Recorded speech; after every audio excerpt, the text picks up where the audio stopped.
Hi, welcome to my third attempt to download this final installment of the Schenectady Youth Matter series. I hope it works this time and YouTube allows me to post it. We'll find out. Stay tuned.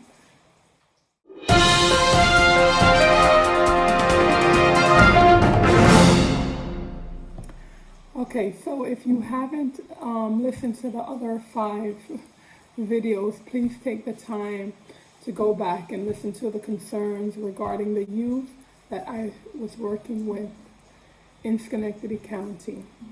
And so now I'm just going through a series of questions or thoughts regarding the situations that I faced. So I'll be looking down at my phone. The first, what are service providers really trying to do? Honestly, what is our goal? What are we seeking? Are the systems that is set up helping towards this goal? How? Who and how is the quality of service being checked? Who is checking the quality of service and how are they checking the quality of service? Next, with regards to mental health, why is there such a long waiting list for therapists? Are there alternatives to medication since there are adverse effects on what is being prescribed to some people? What do we really know about the mind and how it works? What gets into the mind of our youth and family members? And do we see that the television shows, movies, music take a certain toll on the mind? Over time, have we not seen the change and the link between what we allow in our minds being reproduced in our actions and thoughts? You know, as service providers, is this something that we talk about with our families and youth? Next, what about the food? Does food have any impact on our health and our thoughts? There was a prison in California that offered a vegan diet to those that were interested. There was notable positive behavioral changes for those who changed to a vegan diet. The original article was found on vegetarianspotlight.com, but I can't find that article anymore. I did find another one, and I'm not going to put the link in the description because that may be why YouTube keeps not uploading my video. So I'm just going to say it.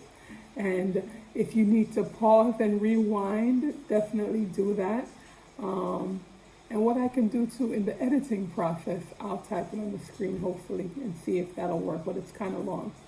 So it's https://www.LCHAIM/2TO-YOUR-health HEALT-articles ARTICLES/593-vegan VEGAN-diet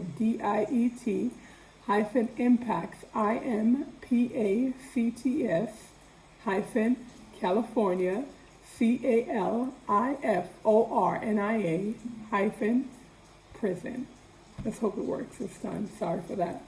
Next, are we willing to be radical and do the research to see if what is being shared here can bring about lasting changes that will truly help people? Next, when does it stop being about money and start being about lives?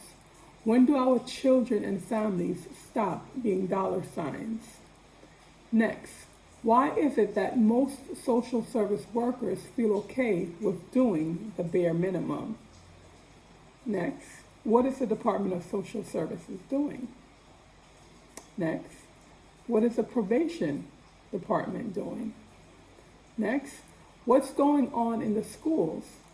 What are most of the educators doing? Is this another area where our youth are seen as dollar signs?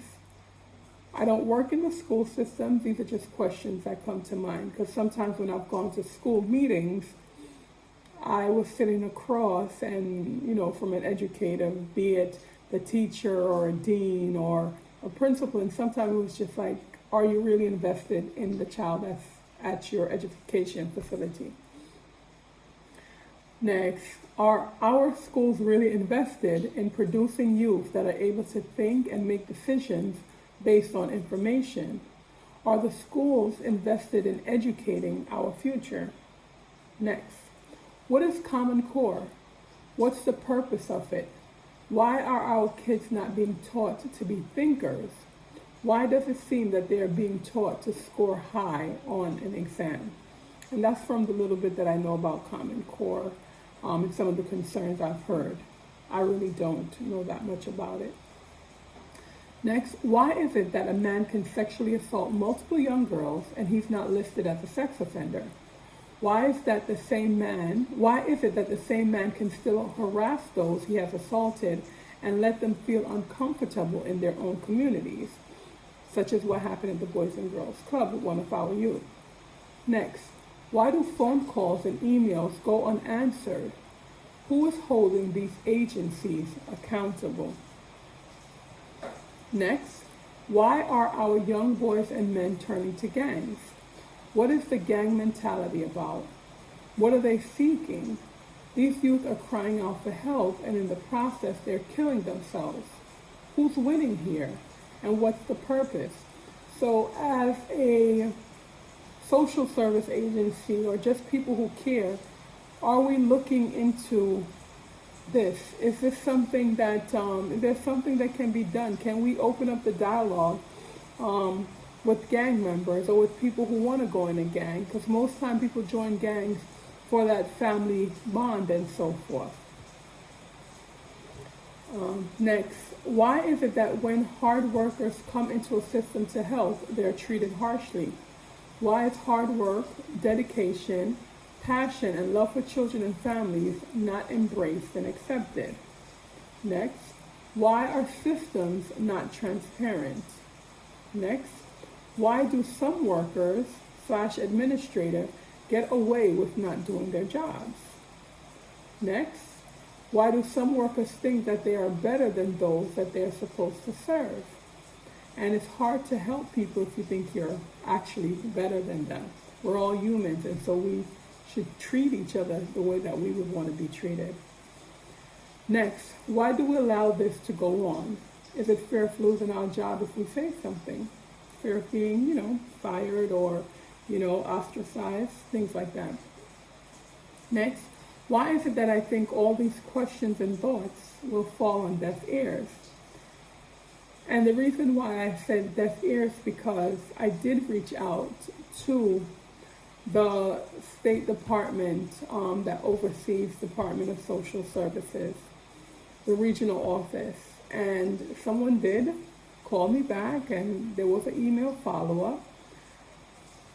But what they did was refer the situation back to the Department of Social Service director.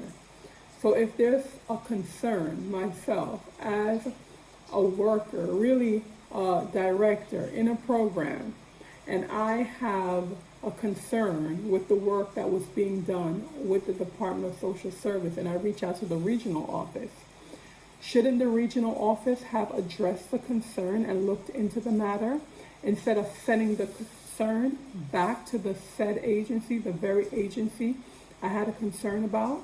And so these are the things that happen. And so what are we really doing? Next, what do we really want? How do we really help? Next, is money the motive for keeping our children and families in the system?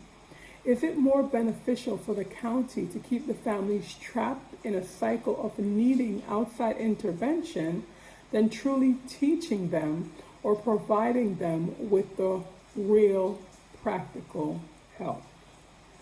Next, if we truly are service providers and if we truly care, Shouldn't we equip our children and families with the tools that they need in order to survive and thrive on their own? And so with the other attempts that I made to put this video up there, it was longer because I had more thoughts and so forth that I shared. But I don't know why YouTube keeps deleting it. So I'm going to make this one shorter, and I've taken out the link. But please, if you have any questions or concerns or ideas or anything, please put a comment below. You could reach out to me via email. It's Carell Ormsby, KarellOrmsby77@gmail.com. Right. So there's a lot of questions and there is an answer. But are we going to sit down with our youth and our families, figure this out together, and address these questions and these concerns? Or are we going to continue the cycle? Are we going to continue to allow these preventive agencies and even these city agencies and state agencies to not do the work that they're supposed to be doing? Thank you for taking the time to listen, to watch. Please share, like, comment, subscribe if you haven't done so. Until next time, take care, be safe.